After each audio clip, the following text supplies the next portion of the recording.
Fora da política não há salvação. Um canal e podcast para discutir política.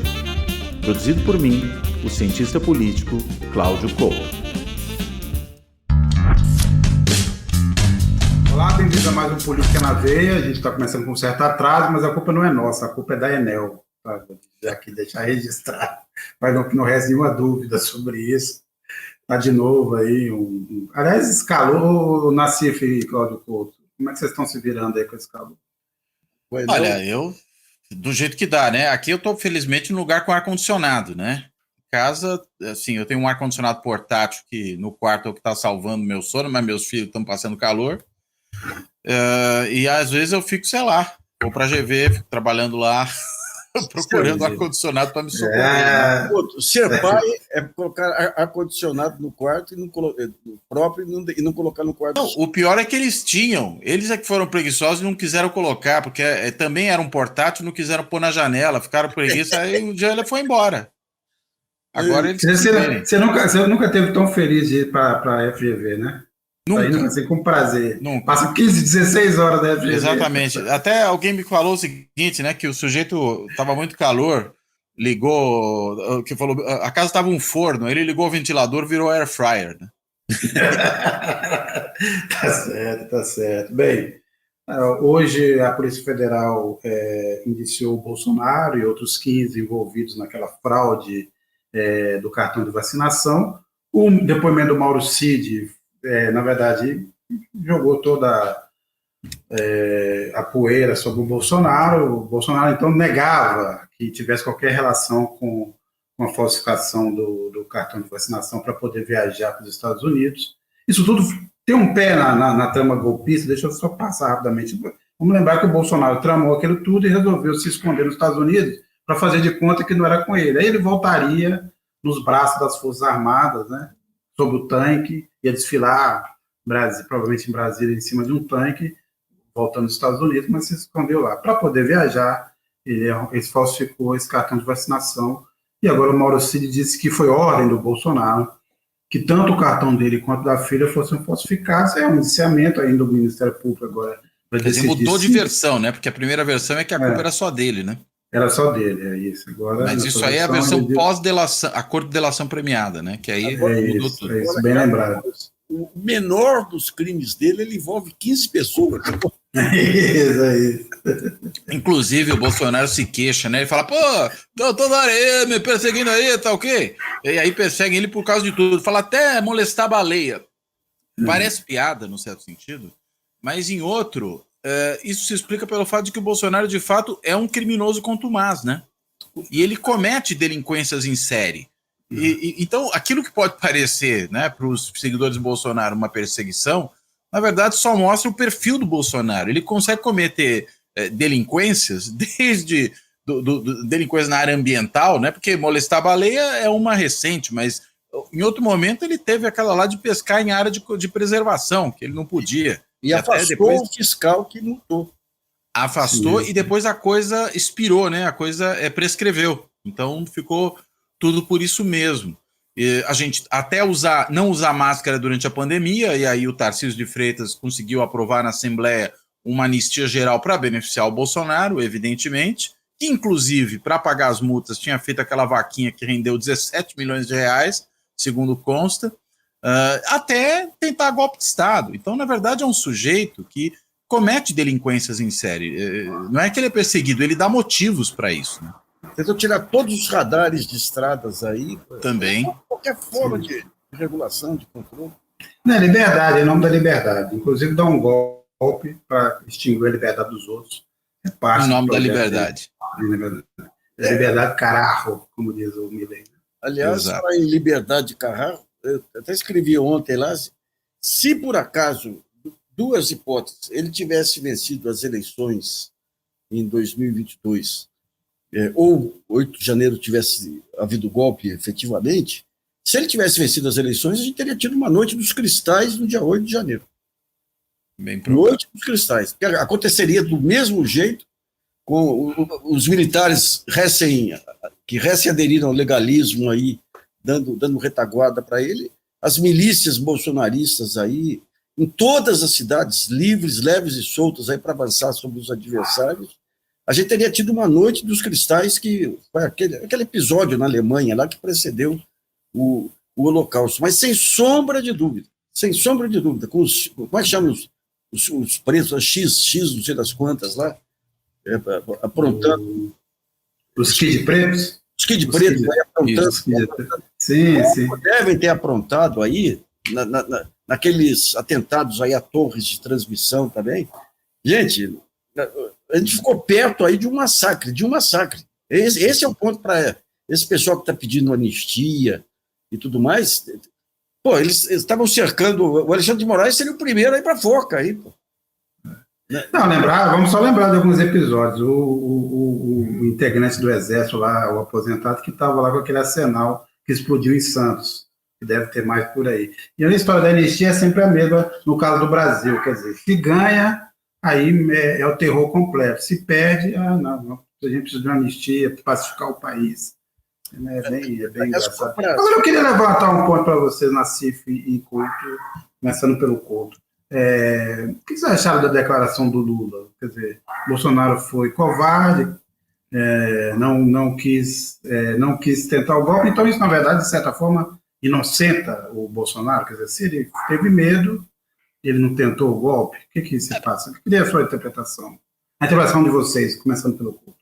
Olha, acho que primeiro a fala do Lula não inocenta ninguém, né? Só a fala do Lula. Senão a gente teria que transformar em verdade todas as coisas que o Lula fala, e até é curioso, né? Porque os próprios bolsonaristas são os primeiros a querer desacreditar todas as falas do Lula. Então, quando é a seu favor, teoricamente, ela passaria a ser aceita como verdade.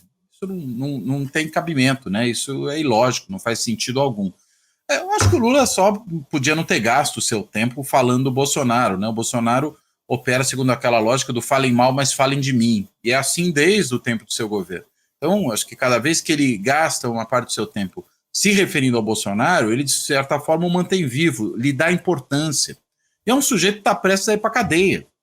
Né? Não estou dizendo que ele é um cachorro morto, no sentido eleitoral, pelo menos não é. Né? A gente está vendo aí que ele é um cabo eleitoral cortejado por muitas lideranças políticas Brasil afora. Levou ainda muita gente a Paulista, né, no dia 25 de fevereiro. Agora, o presidente da República tem mais coisa do que se ocupar. Né? Então, acho que foi uma fala desnecessária, né, e uma fala que, na verdade, mais beneficiou o Bolsonaro do que o prejudicou. Enfim, coisas que o Lula, poderia evitar, mas a gente já comentou isso aqui anteriormente.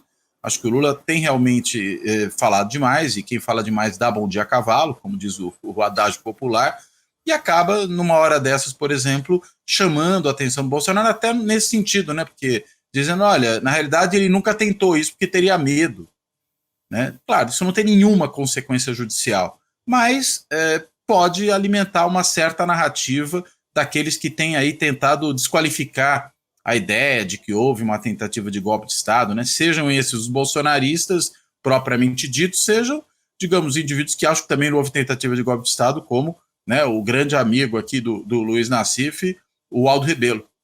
E o grande amigo do Couto, Miguel Reale Júnior. Tão mal, hein, de amigo, hein? O Miguel Reale Júnior, eu achei confusa a fala dele, né? Eu não consigo entender onde ele queria chegar, na realidade. A do Aldo é mais clara, e é um absurdo. A do Reale Júnior eu não entendi muito bem onde ele queria chegar com aquilo. Ele começou a passar pano, daí foi chegando, daí bateu 8 de janeiro, não conseguiu mais continuar passando pano aí. Não, esse negócio fica para nós, que tentou e não conseguiu, logo não houve crime. Calma aí, pô, que história que é essa, pô? Que história que é essa? É que nem dizem eles, se tivesse conseguido, a gente não estava nem aqui para julgar, para ser julgado. Aí tá todo mundo no cadafalso aí, né? Sim. Agora, o ponto central que eu vejo aí, quando se fala aí da herança bolsonarista, é Tarcísio de Freitas. Esse cara é o perigo.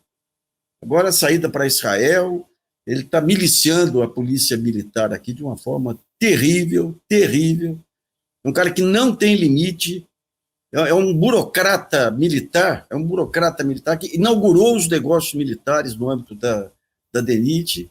Ele está fazendo aqui tudo que o Bolsonaro fazia com estridência lá, que atrapalhava, a estridência chamava atenção, ele está fazendo aqui sem estridência. Esse negócio de subjugar a polícia militar, aí tirar os coronéis legalistas e colocar os capitães, esse morticínio Na Baixada. na Baixada, sem nenhum controle do Ministério Público Estadual. E parece que está rendendo dividendos políticos para ele, né? Porque uma pesquisa recente aí mostra que a popularidade dele na Baixada aumentou.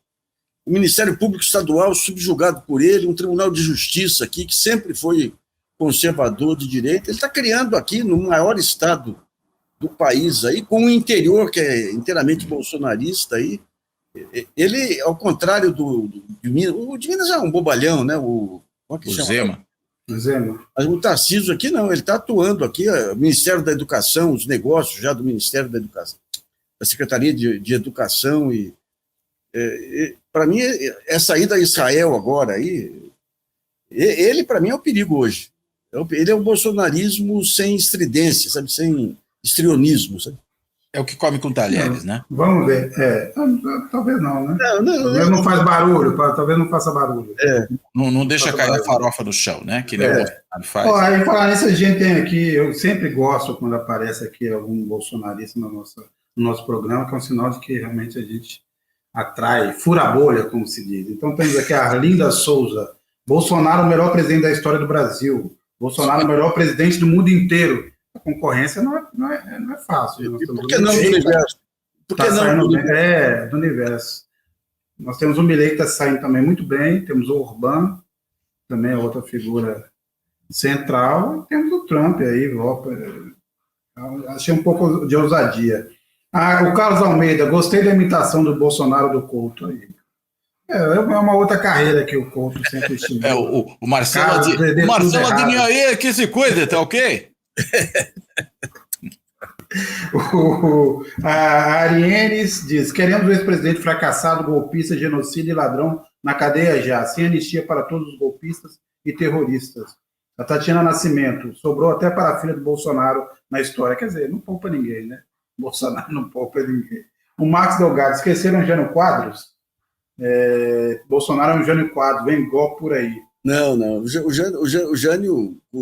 Não. Para chegar a Bolsonaro, o Jânio teria que se esforçar muito. Tem. Aliás, só para o Jânio, os 3 ministros militares na época lá asseguraram ao Jânio, se ele desse o golpe, que ele teria apoio.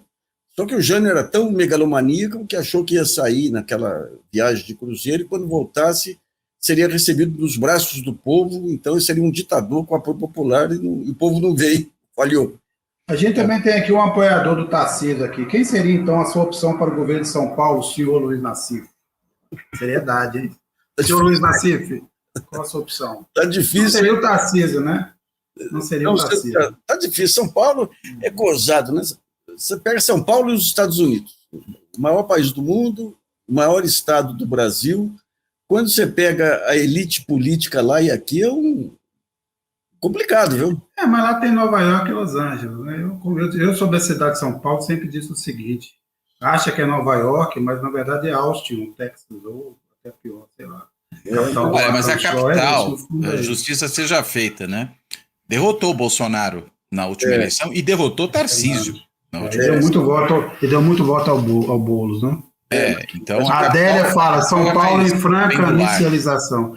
Agora, essa história do cartão de vacina é mais uma dessas curiosidades, quer dizer, também já estava meio previsto que ia acontecer, mas ela não pode apagar o que foi mais importante, que na semana passada, na sexta-feira, quando o ministro Alexandre de Moraes abriu aí os depoimentos de vários investigados na história do golpe, da tentativa golpista, e vários calaram, vários disseram que não tinha nada a ver com isso, mas o Carlos Almeida Batista Júnior, o ex-comandante da Aeronáutica, o Marco Antônio Freire Gomes, o ex-comandante do Exército, abriram o bico e ligaram o Bolsonaro diretamente à história, dessa vez de uma forma muito mais contundente. Eu queria levantar 2 pontos. Obviamente, já não restava dúvida, mas agora são depoimentos, tudo precisa ser ainda comprovado, mas as histórias têm muita conexão, né? Elas não sofrem de falta de verossimilhança. E segundo, eu, de qualquer forma, continuo me incomodando com a história que a mídia, tudo bem também, pode ser querer entender um pouco sempre um jogo meio difícil, mas aí volta sempre a história de que havia legalistas nos militares. A sensação que eu tenho é que havia omissão. Nós transitamos entre os golpistas e os omissos. Olha, eu tenho dois depoimentos aí que eu li na imprensa que criam uma exceção, que é esse general Tomás aí. Um é daquele rapaz do Estadão, Marcelo Godoy. Aliás, é uma aves rara no Estadão, que é um belíssimo repórter, lá com boas fontes militares. Ele trouxe uma gravação clandestina que fizeram de uma reunião do Tomás em 2022, quando os militares estavam falando que não iam bater continência para ladrão. Ele falou: então não somos exército, somos milícias, se tivessem disciplina. E depois uma outra conversa dele com o general Vilas Boas aí, defendendo a democracia. Então, o Tomás aí, o pessoal fala, mas ele foi lá atrás, ele permitiu que a AMAN recebesse Bolsonaro. Bem, se for pegar o passado inteiro aí de todo mundo, aí não sobra ninguém também, né? Então, eu tenho a impressão... Todo mundo já errou na vida, né? Já errou na vida. Então, eu tenho a impressão que esse Tomás aí, digamos, o legalismo dele... Agora, o ponto muito interessante foi, digamos, a descoberta do óbvio aí, né? Que o cabeça geral aí era Braga Neto. Aliás, o ponto central que une toda essa camarilha aí é a morte da Marielle. A morte da Marielle permite selar o pacto entre o Braga Neto e o Bolsonaro, mediado pelo Vilas Boas. Porque a Marielle ela morre uma semana depois do começo da GLO. O Bolsonaro era radicalmente contra a GLO, porque achava que era um pacto do Vilas Boas com o Temer. Foi feito para desmoralizar. Se ele tem ligação direta, se ele deu a ordem, não dá para segurar, mas que ele estava envolvido, estava. E daí vem a morte da Marielle. Um mês depois, o Braga Neto disse que já tinham indícios dos mandantes, mas ele não ia falar nada para não atrapalhar. Vai passando o tempo. O Jungmann diz lá que havia pessoas muito poderosas e tudo, e de repente você tem em janeiro o pacto entre eles, em que o Braga Neto, que não tinha ligação nenhuma com o Bolsonaro, se transforma no ministro mais forte do Bolsonaro, ministro-chefe da Casa Civil, e o Vilas Boas daquela famosa declaração: o Brasil foi salvo por 3 pessoas, Bolsonaro, Sérgio Moro e Braga Neto. Então, e agora, como já está chegando no final aí a investigação do caso Marielle, eu tenho a impressão que vai ser a chave final para mostrar o complô de uma quadrilha militar e miliciana para tomar o poder. Aliás, a mulher do Vilas Boas, aparentemente, está envolvida também nessa trama. Apareceu agora. Mas, Cláudio Couto, o que você... Olha, eu não sei se eles são legalistas. Acho que o Tomás, né, a tomar por essas declarações, né, por certos posicionamentos, parece estar mais próximo realmente dessa posição legalista. Né? Com relação ao Freire Gomes e ao Batista, né, o ex-comandante da aeronáutica, eu acho que a gente talvez tenha uma outra situação. Né? Há quem respeite a legalidade por convicção e há quem respeite por cálculo. Né? Eu acho que a gente pode considerar que, eventualmente, esses dois respeitaram por cálculo, né? Porque podem ter justamente vislumbrado a possibilidade de que, se enveredassem pela aventura golpista do Bolsonaro, o custo a se pagar seria muito alto. Né? Inclusive, se não estou enganado, foi o próprio Freire Gomes, né? Me corrijam aqui se eu estou confundindo com outra pessoa, mas acho que foi ele agora, que teria dado aquela declaração segundo a qual não se troca 20 anos de sossego por 20 dias de glória. Né? Então era melhor não dar o golpe, porque seriam 20 anos sem sossego que eles teriam pela frente. Né? Veja, é um cálculo. Né? Isso aí não é necessariamente, aliás, mostra que não é, para ser mais exato, um legalismo ou uma posição pró-democracia, um legalismo por convicção. Né? Agora, às vezes é o que basta, né? Às vezes é o que precisamos ter. Né? Então, se ainda nós tivermos, pelo menos militares que calculam que jogar o jogo democrático ainda é a melhor alternativa, mesmo que eles não sejam convictamente democratas, isso já é um avanço imenso em relação às situações que nós vivemos anteriormente. Né? O cálculo, minimamente, eles fizeram, tanto que tomaram a posição que tomaram. Né? Senão, poderiam ter simplesmente enveredado pelo golpe. Né? Sabem fazer conta talvez seja um ponto que a gente mostra, né, bem, diante do Exército, que tinha lá um ministro responsável pela logística do Exército, que não diferenciava o Amazonas de Amapá, e achava que o norte do Brasil tinha o clima do hemisfério norte no seu inverno, é porque realmente, né, tem gente aí que tem muito pouca noção das coisas. Então, esses aí, pelo menos, parece que conseguiram ler o cenário e fazer uma escolha que fazia sentido. Mas desculpa, Sérgio, você ia falar um... Não, disse que eles prevaricaram, mas diante da situação, é o menor dos males, né? Até o caso da prevaricação, eu acho que eu tenho lá minhas dúvidas se isso pode ser classificado dessa maneira, né? E por que isso? Eu não estou fazendo advocacia de general golpista aqui, não é isso. Mas é só pelo fato de que a ação a ser tomada depende muito da circunstância em que você está. Você não vai... seria efetiva uma ordem de prisão do chefe do Exército ao presidente da República no cargo? Ele conseguiria fazer isso? Ele seria demitido incontinente. É lógico. Então, sabe, não me parece que é o tipo da coisa que faria muito sentido. Ou sair denunciando, será que isso produziria um efeito positivo? Talvez isso até fosse mais efetivo do que dar voz de prisão ao presidente, né? Quer dizer, encaminhar uma denúncia formal. Até o Ciro Nogueira, agora que, enfim, está aí preocupado com a legalidade, né, acusando esses generais de prevaricadores e tudo mais, falou que ele seria muito bem recebido se fizesse essa denúncia. Talvez ele não tenha, na ideia do cálculo ainda, calculado dessa maneira, tenha entendido que ali a melhor opção seria ficar na contenção. Então, eu não acho que é uma situação trivial, né? É tão grave, é uma situação tão limítrofe essa, que prevaricar ultrapassa, ultrapassa não, fica muito aquém, vamos colocar assim, da gravidade do problema que estava posto, né, que requer um outro tipo de cálculo. Então, é diferente, em outras situações você pode ir ao responsável pela fiscalização e fazer uma denúncia. Nesse caso, você está envolvendo os próprios militares numa tentativa de golpe. Né? Atuar ali atrapalhando o processo pode ser mais efetivo do que ter esse outro tipo de atitude. Eu só lembro que o Estado-Maior do dia 7 de setembro, quando o Bolsonaro tentou o primeiro golpe, foi inteiramente. Os 3 foram demitidos. Exato. Foram demitidos. Agora um ponto relevante aí é que eles passaram a ter uma percepção que não existia no meio militar, desde Aragarças, de que ir contra a legalidade é risco. E esse é o ponto que muda. E, aliás, ontem teve algo muito importante. Uma ação do Ministério Público Federal, uma ação civil, contra um monte de gente aí da ditadura. Que cometeu 42 na ditadura, mas não apenas contra eles, mas contra os seus descendentes, porque parte relevante está morto aí.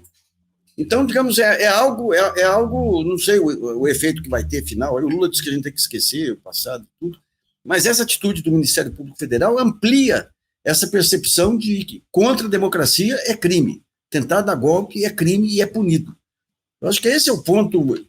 Agora eu concordo com o Couto aí que se o sujeito se rebela antes lá, ele é demitido e coloca um outro golpista, uma outra pessoa com mais propensão ao golpe aí, né? Agora eu queria ver os heróis, aqueles que impediram o golpe de 7 de setembro, esse almirante da Anvisa aí que resistiu à pressão do Bolsonaro para liberar o geral aí da antivacina. Como é que ele chama? Eu esqueci o nome dele aí. Mas... Esse mesmo escapou agora. O Cacá vai dar uma... Pazuello, não? Não, Pazuello, deputado Pazuello. E agora também, o Pazuello é um que vai entrar também. Agora tudo, além do caso Marielle, você vê que todos os conspiradores estavam ligados à Operação Haiti. Né? Gente, o general Heleno, no poder, com poder absoluto, dia 8 de janeiro, ele ia repetir aqui o que ele fez no Haiti. Sabe? O risco... Aquela beleza. Não, obviamente precisamos não ter anistia e punir esses culpados, porque até agora, até na carreira militar, o Mauro Cid tem pagado a conta, não vai ser promovido, a sua carreira vai terminar, e terminou aí, neste escalão que ele está. Eu só dei um comentário aqui da Kátia Maria Caldeira Pires, ainda falando sobre São Paulo. Meu pai, português morador do Rio até morrer, mas morou em São Paulo 1 ano, quando chegou aqui em 1952, dizer que São Paulo era a maior cidade provinciana do mundo. É mais ou menos isso. Mas, Agora, você lembra o famoso casamento do Matarazzo aqui, que o Joel Silveira veio, acho que é dos 40 aí, veio, fez uma reportagem arrasadora sobre o provincianismo da elite paulistana, naqueles tempos que o Rio podia se dar o luxo de dizer que era a iluminação do mundo. Era cosmopolita. Cosmopolita. Não, pois é. Mas assim, que agora salpicado também por essa coisa da extrema-direita, eu até queria lembrar aqui, porque o Milei disse uma história que foi replicada aqui em Portugal por uma dessas deputadas em ascensão, uma jovem deputada em ascensão aqui do Chega, que é vista como uma futura substituta do André Ventura. Ela disse que a extrema-direita tem superioridade não só moral, mas estética sobre a esquerda. Aí fica, olha o Milei, olha o cabelo do Milei, olha o Bolsonaro e sua turma, e olha o pessoal eleito aqui em Portugal pelo Chega. Olha, se fosse o futurismo italiano, a gente tem que conver até que eles não eram ruins de estética, né? Era um Marinette. Agora, essa nova extrema-direita é de uma cafonice sem tamanho, pelo amor de Deus. Nunca vi. É aquilo, né? Assim, é uma coisa meio anos 70, assim. Então, olha, anos 70 era muito melhor, porque pelo menos tinha uma autenticidade, né? Esse pessoal é brega mesmo. Então, mas tem algo aí que chama atenção. Se você quiser... Ou anos 80, que era pior, né? Se quiser descrever a cara da ultradireita, você descreve. Se você quiser descrever a cara da esquerda hoje, você não acha. Você não descreve. Não, você diz, pelo menos o cabelo, né? Pelo menos o cabelo. Tem uma coisa do cabelo. Fisicamente, sim, mas do ponto de vista... sim. Eu não teria nenhuma possibilidade de usar essa estética do cabelo da extrema-direita. Não, você podia usar uma peruca, tipo Fux, assim, né? Ou chamar o Roberto Trosser e dizer que o Milei está fazendo uma revolução na Argentina. Você vê o cara da Holanda, vê o sujeito da Holanda que agora não conseguiu formar governo. Também dá uma olhadinha no shape do corte. Assim. Uma coisa realmente, será que a estética é superior? Mas aqui, vamos entrar no assunto Lula, que também é um assunto importante. O Lula, a economia brasileira, bem ou mal, a gente obviamente tem toda a dificuldade, está tudo ainda muito caro, tudo ainda muito complexo, foram anos, né, uma década praticamente de estagnação ou de recessão que cobra seu preço, mas tem alguns dados, aumentou a massa salarial, desemprego caiu, a economia entrou no 5º mês de crescimento, mas o Lula não tem conseguido capturar, e as pesquisas têm mostrado uma queda de popularidade e tal. A gente já discutiu aqui algumas vezes, falta uma cara ao governo, mas eu queria voltar a esse tema, e Nassif Couto. O que piorou nesses últimos tempos para essa sensação, ou pelo menos piorou na percepção dos brasileiros em relação ao governo Lula? A recuperação da economia é muito tímida aí, né? É muito tímida. Você teve essa questão da percepção passada pela mídia. Você pega aqui em São Paulo hoje, o maior objetivo do paulistano é asfalto e calçamento, coisa maluca, né? Mas eu acho que falta a bandeira do Lula. O Lula, ele junta o ministério e fala, pô, agora vai pegar a bandeira. Ele não tem... Porque o que acontece com o Lula? Ele está emparedado pelo Centrão, os militares aí, quem está enquadrando é o Supremo, ele tirou o corpo aí a ponto de não reativar nem a comissão da verdade, ele está emparedado. Como é que sai do emparedamento? Ele tem que ganhar força política, fazer alianças, e ele não faz. Então, cada vez que ele cede, outro dia eu estava vendo uma estatística aí que o governo Lula conseguiu, com o Lira, aí, muito mais aprovação de projetos do que no primeiro governo Lula. Tá? Só que cada concessão que ele faz para o Lira, ele vai esvaziando a mística do Lula.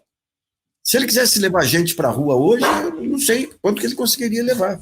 Então ele tem que montar o pacto. Eu já tenho insistido aí, o pacto é com a produção, é com a indústria, comércio. Porque o que você tinha no Congresso era um equilíbrio mal posto aí, em que você tinha o mercado de um lado, com uma influência muito grande, e você tinha as empreiteiras do outro. Quando vem a Lava Jato e quebra as empreiteiras, mercado com aliança com a bancada BBB, aí fica absoluto. Então, isso causa... Então, o Lula ele tem as ideias dele sobre indústria, tem o presidente da Fiesp que pensa igual, o presidente da CNI que pensa igual, mas, digamos, você tem hoje quase que toda a atividade econômica real é bolsonarista. Por quê? Porque o Estado não chega lá, só chega para cobrar imposto, e eles são submetidos a uma política econômica que é bancada pela Faria Lima. O Bolsonaro contornava isso com discurso moral e tudo. Aí o Lula tem que voltar para a produção. O Bolsonaro conseguiu convencer aqui milhões de pessoas que eles iam salvar o Brasil rezando para pneu, rezando na beira de quartel aí. Agora, você imagina se você começa a ter uma campanha de devolver a autoestima para o pequeno produtor, para o pequeno trabalhador, para a grande empresa. Se você parte agora para a defesa das grandes empresas aí que estão sendo arrebentadas pela invasão chinesa aí, se fortalece o MST. Esse é o grande pacto. As associações comerciais hoje, que são todas bolsonaristas, você chama para conversar e fala, olha, vocês vão salvar o Brasil produzindo, não precisa ser lulista, não precisa ser petista, mas ele não tem. Ontem teve a reunião lá do Ministério, falei, mas vamos ver se acorda. Não, o que ele quer é que os ministros participem mais das inaugurações. Gente, ele acha que ele vai retomar a mística do Lula participando de inauguração ou tudo aí, é muito pouco, né? Então, a dimensão internacional que ele ganhou, que é inegável, o grande feito que ele fez salvando o Brasil aí da ditadura em 2020 e 2022, se ele não conseguir definir aqui uma marca, que junte todo mundo, e juntar todo mundo não é discurso moral que vai juntar, porque tem as divisões aí, não é discurso de renda, é a questão da produção. Mas ele não tem, ele até agora não acordou para isso. Então você vai, não, o problema é o Paulo Pimenta. Gente, se você não tem uma bandeira, o que você sai catando milho, pô? Sai catando milho. E a bandeira não é mais Bolsa Família, que já está consolidada, não é. Então, não acordou. Ele está inerte. O próprio Lira, que falam tanto dele aí, o Lira tem sido um auxiliar do governo. O jogo de cena que ele faz aí é para manter controle sobre bancada da bala, mas tá mal. Sem bandeira você não consegue mobilizar nada. E o Lula ele tem que mobilizar para fora da bolha, não consegue mobilizar nem a bolha. Eu acho que, diferentemente do primeiro governo Lula, né, que teve uma marca muito clara, o Nassif lembrou agora do Bolsa Família, né, que é bom lembrar, né, começou como Fome Zero, depois virou Bolsa Família, aí que a coisa ganhou tração. Você teve ali também uma expansão do crédito, né, para os setores de mais baixa renda. Você teve uma série de ações que tiveram grande impacto, né, não só no primeiro, mas inclusive ainda durante o segundo mandato do Lula. A gente teve, naquele período, uma queda muito grande da desigualdade, da pobreza. Bom lembrar que tanto se falava lá da ascensão da classe C, né? Ou seja, aquele setor ali da população que estava na pobreza e que subiu para a renda intermediária. Alguns quiseram até chamar de classe média, acho que é um equívoco sociologicamente chamar isso de classe média, mas é uma longa discussão. Mas, de qualquer maneira, foi gente que teve uma ascensão econômica e consequentemente, de padrão de vida, né, mesmo de status social considerável naquele momento, o que, aliás, alimentou o ressentimento de certas parcelas das classes mais estabelecidas, né, gente que perdeu ali distinção social e, ao perder a distinção social, se ressentiu disso, né, e aí jogou água no moinho, né, dessa reação ultradireitista que depois, por sua vez, elegeu Bolsonaro, mas que, de fato, foram marcas distintivas dos iniciais governos petistas. A gente tem um novo governo que não tem uma marca distintiva, né? E acho que mesmo uma retomada da economia talvez não seja suficiente para isso, né? Claro, ela ainda é incipiente, ela ainda é uma retomada que não resolve os problemas das pessoas de modo geral. É bom lembrar que a gente hoje tem certas batalhas que se travam nas democracias que não são só batalhas em torno do econômico, né? Se nós olharmos o caso americano, a gente tem uma outra situação dessa natureza, né, em que a economia americana está indo muito bem, você tem uma baixíssima taxa de desemprego, a mais baixa em décadas nos Estados Unidos, né, você tem a economia crescendo, e não obstante você tem o Biden impopular, né, E aí a disputa está se travando onde? Ela se trava em parte na economia, mas em grande parte ela se trava nessa disputa de narrativas, nessa disputa de imagem, né, de uma certa identificação de parcelas do eleitorado com aqueles que o vão representar, e o Lula não está conseguindo criar esse tipo de identificação. Né, aquilo de que a gente falava há pouco, né, das falas do Lula, acho que elas não têm ajudado, né, e num cenário que já é difícil, se as falas não ajudam, é um problema. É diferente para o Bolsonaro, que ao falar barbaridades, ele justamente reforçava a imagem que o levou à presidência. Políticos normais, e o Lula é um político normal, não podem se servir do mesmo expediente. O falem mal, mas falem de mim funciona por uma aberração política como Bolsonaro, por uma outra como Trump. Não funciona para lideranças como Lula, né, que não são populistas, embora alguns o queiram taxar dessa maneira. E justamente por isso ele não pode lançar a mão desse mesmo tipo de expediente. Funcionava para o Chávez, não funcionam para o Lula. Estamos falando de coisas completamente distintas aqui. Então me parece que afinar esse discurso, eu acho que a comunicação é importante, não é só no sentido de ficar fazendo propaganda das ações do governo, mas é conseguir estabelecer uma linguagem que interaja de fato com as pessoas. A gente viu nesses dias aí que até a questão das redes sociais está gerando ali uma tensão dentro do governo, ao ponto de que a Janja está querendo tomar para ela a liderança nessa área. O que mostra uma percepção que algumas pessoas dentro do governo claramente têm de que não está se conseguindo estabelecer essa identificação com uma grande parcela do eleitorado. Então, acho que é por aí que passa o problema. Não tem a marca distintiva, não fala uma língua que as pessoas entendem e, quando fala, cria um ruído que é mais contraproducente do que gera resultados positivos. E aí, claro, você tem essa queda de popularidade. Né? Eu acho que esse é o ponto. O como se fala é muito importante. Até uma espectadora aqui, que pelo canal do Fora da Política Nossa Salvação, a Lúcia Santos, falou que eu acho que o Lula agiu errado em defender o povo palestino. Muito pelo contrário, acho que o Lula agiu muito certo em defender o povo palestino. Eu acho que ele agiu errado quando ele fez a comparação que remeteu ao Holocausto. Ele não usou a palavra Holocausto, mas porque ali ele mais produziu desgaste do que melhorou a sua defesa. Quando antes ele falava em genocídio, quando ele se alinhou à África do Sul, na ação na Corte Internacional de Justiça, acho que ele estava indo muito bem. Quando ele fez essa comparação, ele deu o passo em falso. Parece aquela história do jogador que dribla um, dribla dois, dribla três, e fala, vou driblar o quarto, e aí perde a bola. Né? Eu acho que foi isso que aconteceu. Não é porque você está fazendo a coisa certa até um certo momento que ela continuará sendo a certa no próximo, porque cada momento tem as suas características, e aquela fala me parece que foi um passo em falso, né? E acho que é isso que aconteceu ali. Só que eu acho que é um problema que está se repetindo em outras ações e, sobretudo, em outros pronunciamentos que o Lula tem feito. E isso gera um ruído grande, não soluciona os outros pontos e ainda os piora. A Adélia, não é só a mídia, são os pastores neopentecostais que fazem campanha sistemática contra Lula. O Alberto Bonfim. Acredito que o problema de comunicação tem a ver com a mídia convencional, fazendo carga com a questão de Israel, com os evangélicos, influenciadores de direita, todos eles trabalhando para boicotar o Lula. E o Sala 3, aliança com Lira, melhor fechar com o capiroto logo de uma vez. Agora, o Cláudio Couto levantou esse ponto interessante dos Estados Unidos, que é isso mesmo, quer dizer, você tem claros sinais de melhoria econômica nos Estados Unidos, mas o debate eleitoral hoje se dá sobre três pontos.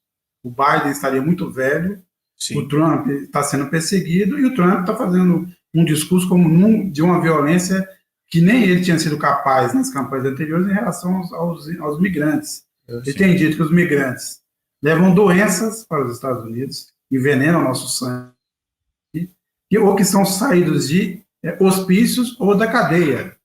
É isso que ele tem falado. São todos, e prometeu, obviamente, expulsar todo mundo. Isso aparentemente mobiliza a sua base. Um ponto relevante que um dos espectadores colocou aí, a gente fala muito em rede social, mas quem é o principal alimentador de rede social é a mídia.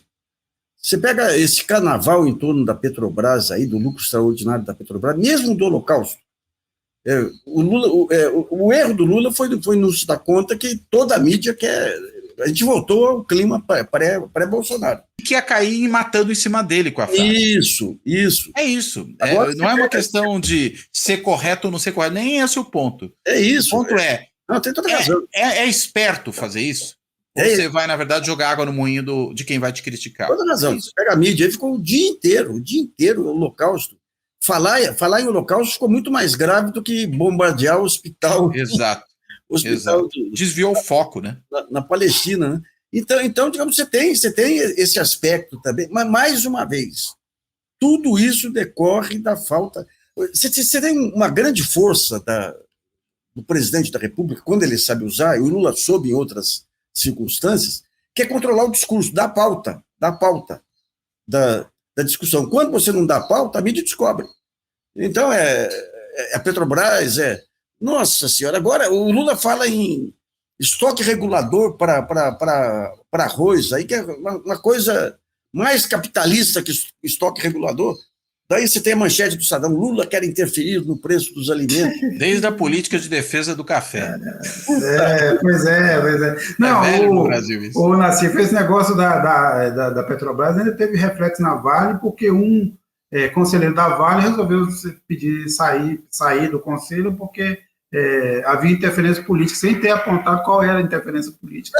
Derrubou as ações da Vale e da Petrobras. Aliás, quem está em casa aí é um bom momento para comprar ação, se tiver dinheiro. E hoje saiu um manifesto de um conselheiro da Vale contra o ex-conselheiro da Vale quando ele dirigia lá. E era o cara que presidiu a Samarco também, que foi responsável pelo maior desastre ambiental da história, né? Então, e tudo isso, a repercussão é fantástica, né? Você diz, nossa, soltou um pum aqui e já vira uma bomba nuclear. Mas daí o Lula para entender esse momento, né? A Lúcia Santos, Lula falando ou não falando, será bombardeado pela mídia. Qual é a novidade? A novidade é que, aparentemente, dessa vez também, você tem uma outra rede, uma outra realidade em paralelo, que é a realidade da base bolsonarista. Essa continua achando que a mídia, inclusive, continua bastante lulista. Não, a mídia, inclusive, no começo do governo, estava até com uma boa vontade inaudita. Estava. Né? Eu já esqueci. Não, já esqueceu. Agora, como diria o Tim Maia, né? Baseado em Sullivan e Massadas, me dê motivo, né? O Lula tem dado motivo, pô. Não pode dar motivo. Isso é verdade, mas é que volta também assim, a dimensão quando você trata certos assuntos. Quer dizer, você tratou essa história da Petrobras como se fosse um escândalo da proporção das coisas que o Bolsonaro fez. Depois eles ficam falando da polarização. Aliás, esse termo que eu realmente deploro. Assim. O problema não é a polarização em si, a gente já discutiu isso aqui. É o grau. E a violência de um lado, né? O problema é a polarização em que há um polo que é extremista, que é o caso do bolsonarismo. Esse é o problema. Né? E aí as consequências vêm daí. Bem, eu queria aproveitar também, assim, lançar um outro tema. A gente não teve oportunidade de semana passada de fazer o programa, não acabamos não falando da Lava Jato. No domingo, dia 17 de março, completou aí os 10 anos da Lava Jato.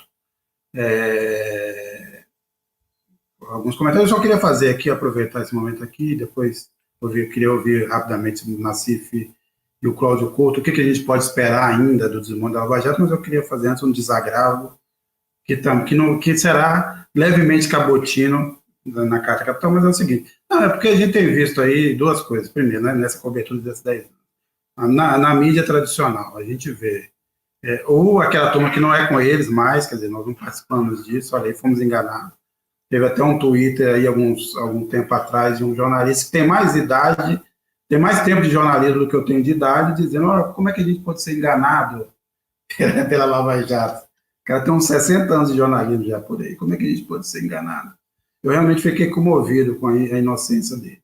Ou as viúvas da Lava Jato que continuam aí. Ao mesmo tempo, do outro lado, tem agora apareceu um monte de herói crítico da Lava Jato. Todos agora foram heróis na crítica. Mas no calor dos acontecimentos não era assim, eu queria lembrar. Antes do Walter Delgatti, que é, na verdade, o grande herói dessa história, o hacker, ter pegado aquilo tudo e entregado na mão do Glenn Greenwald, para que fosse revelado, ficar mais claro a ação política e ideológica da Lava Jato, alguns veículos já apontavam isso, quer dizer, era basicamente a Carta Capital e o Nassif. E eu queria fazer aqui, obviamente, o desagravo ao repórter Marcelo Auler. As pessoas não vão se lembrar, Mas as primeiras reportagens que saíram na Carta Capital e no GGN, do Marcelo Auler, por exemplo, sobre o grampo ilegal na cela do Youssef, a perseguição aos policiais federais que colocaram dúvidas sobre as intenções e a ação da Força Tarefa e do juiz Sérgio Moro.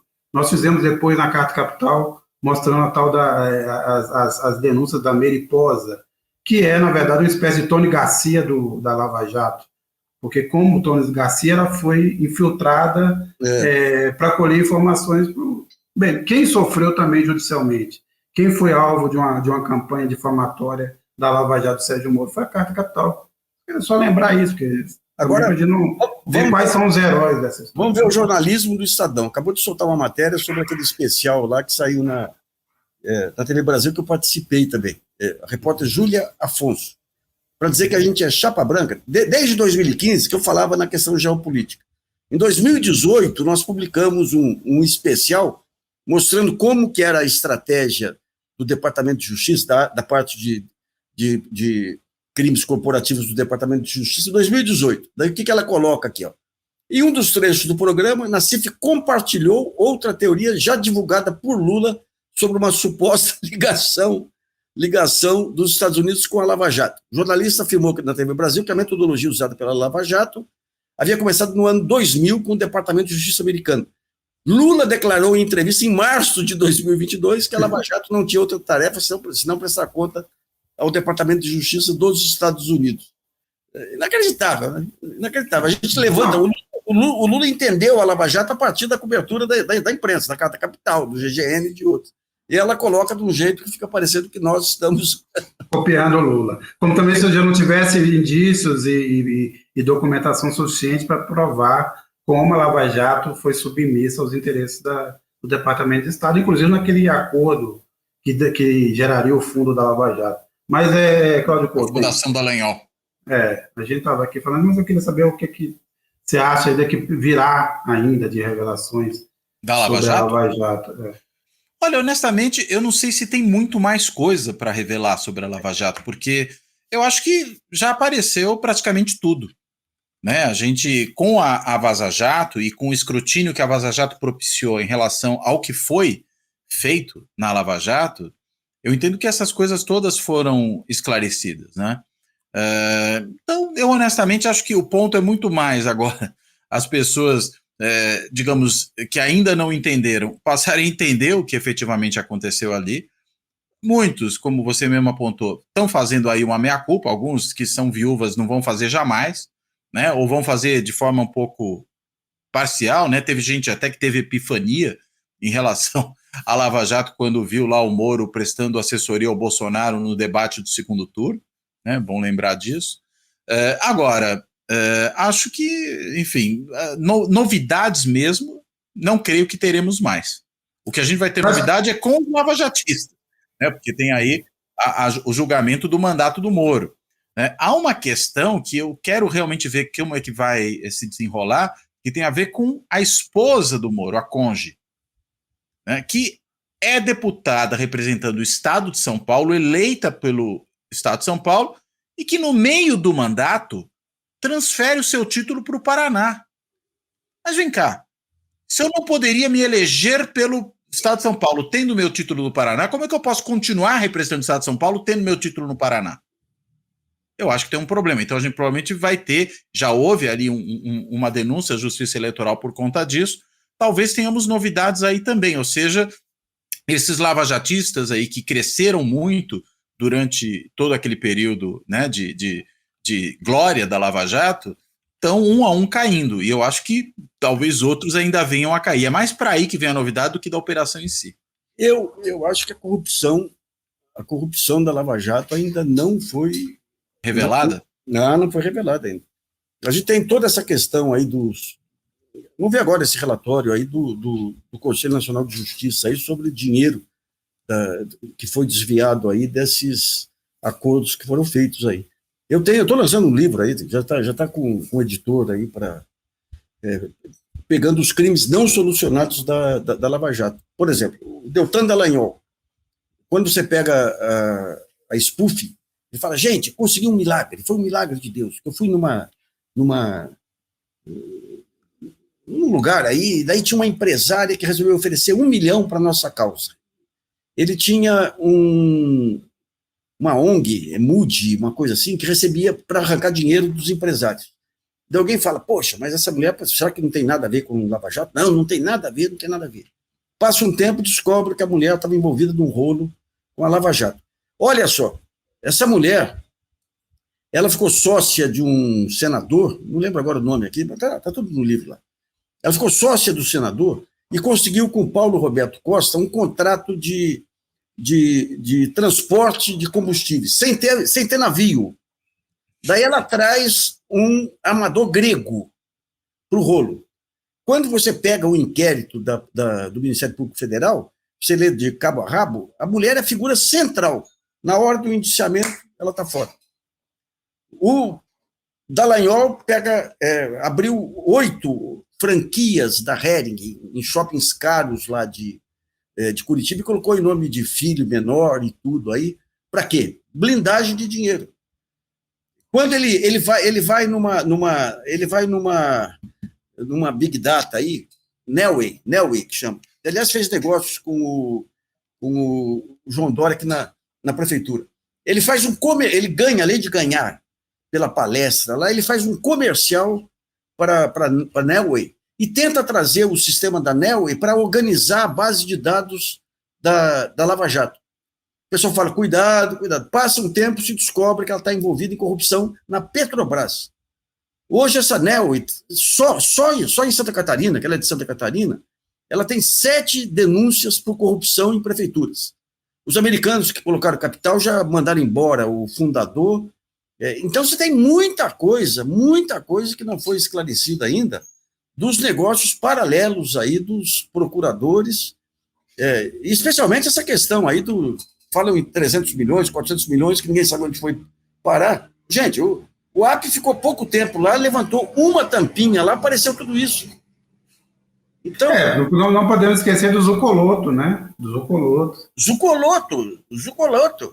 Agora, você pega o seguinte, me mandaram outro dia o Gonê, que é o procurador-geral, ele criou uma comissão de procuradores para discutir aí os acordos de leniência. São 20 procuradores, 18 lavajatistas. Ou trabalharam na Lava Jato, ou são lavajatistas, tipo aquele Hélio Telho lá de Goiás.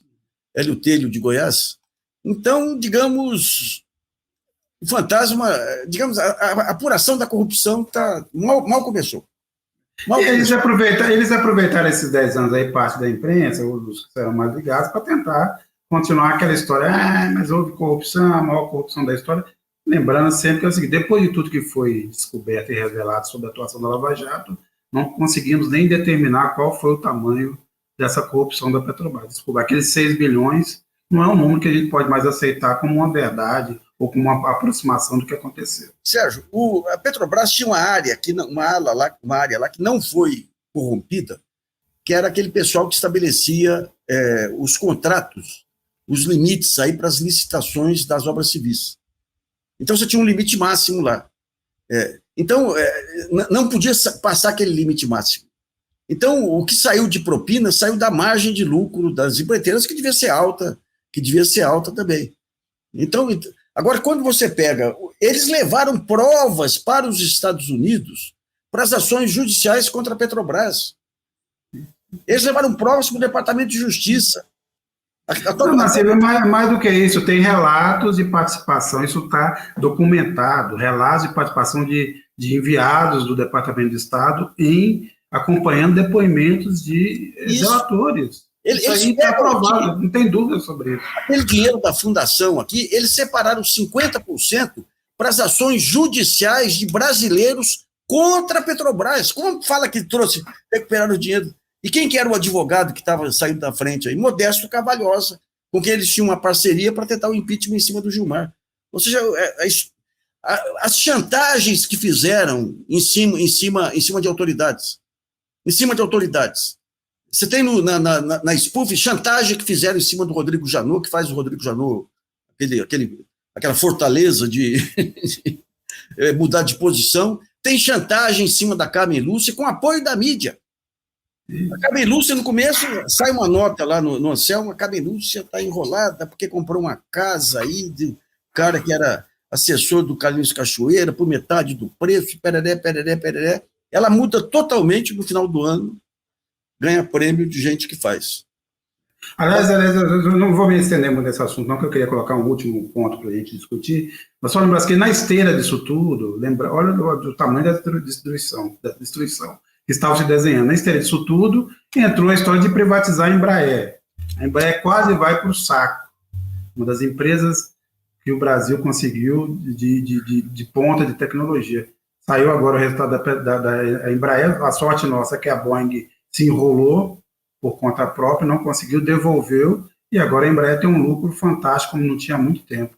Mas isso custou 5 anos da história da Embraer. E o que os militares fizeram? Que é uma empresa chave aí para a indústria militar, o governo tinha uma Golden Share lá, o que os militares fizeram? Ficaram quietos. Ah, não, eu vou te falar, viu?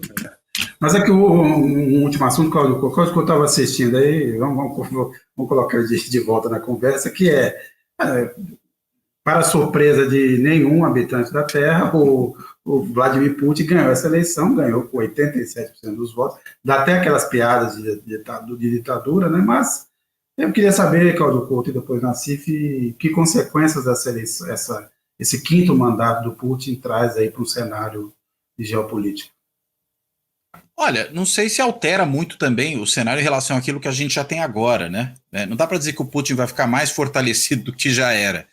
É a continuidade, né? Eu acho que é basicamente isso, não produz alterações profundas. Alterações haveria se o Putin não tivesse sido reeleito, o que, né, você mesmo já deixou claro, seria impossível, né? Até porque não havia adversário eleitoral, né? Os candidatos figurantes que havia ali eram, na realidade, aliados do Putin, que inclusive já o elogiaram publicamente, em outras circunstâncias e tal. Então, eu acho que, na realidade, ele simplesmente dá continuidade às ações que vem tendo, né? Essa geopolítica que, primeiro, quer assegurar ali uma espécie de grande Rússia no seu entorno, né? Incorporar partes da Ucrânia que a Rússia enxerga como parte do seu território, naturalmente, ao seu território de forma definitiva, né? Manter ali um certo cordão de segurança em relação ao eventual avanço das forças ocidentais, embora a gente tenha visto que a OTAN, no fim das contas, acabou se expandindo para países que mantinham uma certa neutralidade, mas que, talvez exceção parcial feita à Finlândia, nunca foram exatamente percebidas pela Rússia como parte do seu território. A Finlândia até já foi parte do Império Russo, então a gente tem uma situação um pouco distinta, né? E a continuidade desse avanço que a Rússia tem feito na região da África, né? A gente fala muitas vezes do avanço chinês, né? Que os chineses são cada vez mais interferentes ali, influem naquilo que acontece na África, mas há também uma presença russa ali muito grande, né? E há, claro, essa continuidade do Putin no poder vai permitir a ele manter também essa mesma política. Então, acho que é a manutenção, né? O que já diz muito por si mesmo, né? Ainda mais quando a gente considera já a imensa longevidade do Putin no poder. Porque mesmo quando foi o Medvedev que assumiu o principal cargo, era o Putin que mandava também, né? Foi uma mera figuração por questões das regras que valiam naquele momento eleitorais, que depois o próprio Putin se encarregou de transformar para poder justamente permanecer no poder durante tanto tempo e estabelecer de forma definitiva a putinocracia que prevalece na Rússia. O que você tem é esse enfraquecimento terrível da Europa, que faz com que os mandatários europeus busquem na guerra aí formas de se fortalecer, né? Essa questão do Macron de querer a mera proposta aí de mandar soldados europeus. Uma bravata, né? É uma bravata. Mas vai o clima. É uma questão, porque com a reeleição do Putin, e é importante dizer que na guerra, quantas vezes aí a imprensa ocidental previu a queda do Putin, não por questões eleitorais que da Rússia não contam muito, mas por falta de apoio da plutocracia russa e tudo, e ele se fortalece, e fortalece a ideia da grande Rússia, aí de Pedro Grande, né? Agora, como que a OTAN vai fazer? A OTAN, a sobrevivência da OTAN, que a OTAN é o braço americano na Europa, é a força americana na Europa, a sobrevivência dela depende da manutenção da guerra, de uma guerra que é cada vez menos fria aí, né? Tempos enrolados aí, viu? Os líderes ocidentais e parte da mídia ocidental também incorrem na mesma história. Que o Putin está fraco e vai cair. Segundo, que a economia chinesa vai para o buraco. É a mesma lógica. Carece de contato com a realidade. É uma torcida imensa. Agora, bem, uma situação que vai... Nós já estamos aí 2 anos da guerra, acho que mais um ano, devemos certamente esperar. Não há nenhum sinal, nenhuma possibilidade, nenhuma vislumbre de qualquer possibilidade de negociação nesse momento. A não ser que, eventualmente, realmente o Trump ganhe e diga e faça o que ele disse que vai fazer, que também é pouco crível. Né?